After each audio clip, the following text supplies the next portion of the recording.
Today, we're diving into one person's journey to make sense of a really confusing and honestly chaotic internal world. This is an explainer about how getting the right diagnosis for two conditions that often show up together, bipolar 2 and ADHD, can literally change everything. So let's get right into it. I mean, just start with this. Imagine you're trying to read or study or even just get through an email, but your mind just refuses to hold on to the information. This quote comes from the 34-year-old nurse at the center of our story, and it just perfectly captures that core struggle. You know, that constant, frustrating feeling of, what is happening right now? And this internal chaos, it had massive real-world consequences. This wasn't just about losing focus for a second. We're talking about a pattern of impulsivity so powerful that it would repeatedly just upend her entire life, creating this constant instability that she was just desperate to get away from. And of course, it hits the people closest to you, too. Forgetting to text someone back wasn't a choice for her, it was a symptom. But as this quote just so painfully shows, the effect on relationships is, well, it's profound. It leaves behind this trail of hurt feelings and really damaged connections. So, before any diagnosis, what did this actually feel like day to day? Well, she described it as her brain being in a constant state of overload. Just imagine a storm of symptoms, but with no name, no explanation. These struggles really seeped into every single part of her life. At work, as a nurse, it meant she had a really hard time focusing. At home, it was this constant disorganization she literally called a tornado. Financially, impulsive spending was a huge one. And socially, she'd find herself interrupting people all the time just because she was afraid of losing her train of thought. It was just an absolutely exhausting way to live.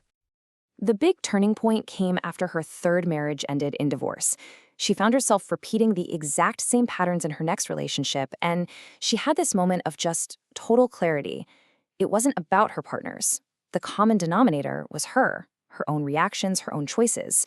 That powerful realization, it got to be me, that was the thing that pushed her to seek professional help for the very first time.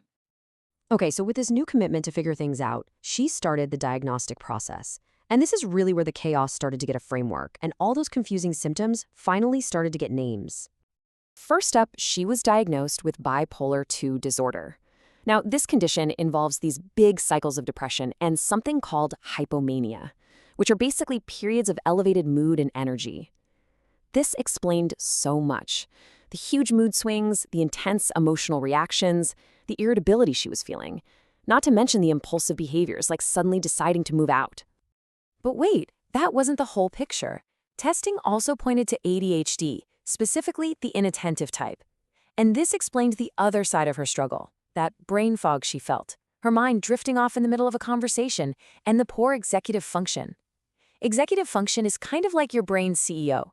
It's the management system for planning and actually starting tasks. Okay, but here's where it gets tricky, because a lot of the symptoms for bipolar 2 and ADHD actually overlap. That makes diagnosis super complex. So how do you tell what's causing what? Well, clinicians had to carefully tease all these symptoms apart. So the bipolar 2 diagnosis, that mostly explained the emotional ups and downs, and those really big, life-altering, impulsive acts. In contrast, the ADHD diagnosis explained the more persistent lifelong struggles, the issues with focus, organization, and memory, symptoms that were there even when her mood was totally stable. And here is the absolute key insight. It wasn't just one condition plus another one sitting side by side. No, they were feeding each other. The executive dysfunction from her ADHD made it way harder to manage the emotional impulses from bipolar 2. And then the frustration from her mood disorder made the attention problems even worse. It's this vicious cycle that creates a uniquely challenging experience. So understanding the problem is step 1.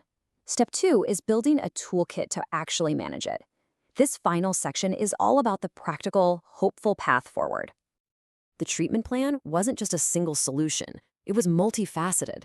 It involved 1, getting the medication right for both conditions, 2, continuing therapy to build emotional management skills, and 3, and this is so important, learning concrete, actionable strategies for just getting through daily life. So, what did these skills actually look like? Well, to fight a drifting mind, the strategy was to work in short, focused bursts.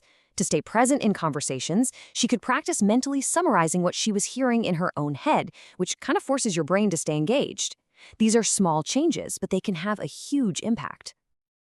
To manage that impulsivity, simple rules can be total game changers. For example, the 3-second rule. It just creates this tiny pause between an urge and an action, which gives your rational brain a chance to catch up. And for memory, the physical act of repeating something out loud can be the key to making it actually stick.